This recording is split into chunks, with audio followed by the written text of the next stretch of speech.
মাছে ভাতে বাঙালি না বলে আমার মনে হয় ভর্তা ভাতে বাঙালি বলা উচিত।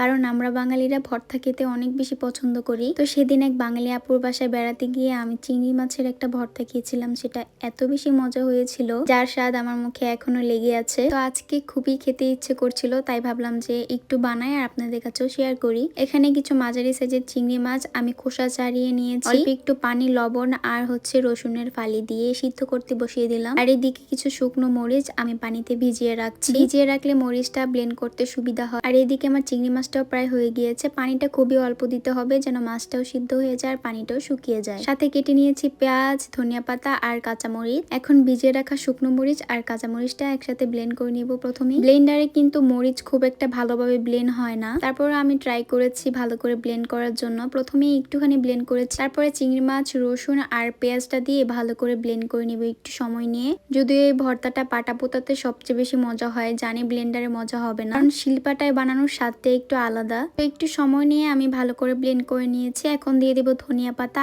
আর পরিমাপ মতো লবণ, সাথে দিব একটুখানি সরিষার তেল। এটা একদমই অপশনাল, না দিলেও হয়। এই ভর্তাটাতে একদমই পানি ইউজ করা যায় না, মানে একদমই শুকনো শুকনো করলে অনেক বেশি মজা হয়। কিন্তু ব্লেন্ডারে তো আর একদম পানি ছাড়া করা যায় না, তো অনেকক্ষণ ধরে সময় নিয়ে আমি ব্লেন্ড করেছি। তারপরও আমাকে একটু পানি দিতেই হয়েছে, আর যে তেলটা দিয়েছিলাম সেটা দিয়ে ব্লেন্ড করেছি। আমরা কিন্তু চিংড়ি মাছ ভেজে চিংড়ি মাছের শুটকি দিয়ে ভর্তা খেয়েছি, কিন্তু এভাবে একবার ট্রাই করে দেখবেন, অনেক বেশি ভালো লাগবে আশা করি। তো আজ এখান থেকেই বিদায় নিচ্ছি, দেখা হচ্ছে নতুন কোনো ভিডিওতে। সবাই ভালো থাকবেন, আল্লাহ হাফেজ।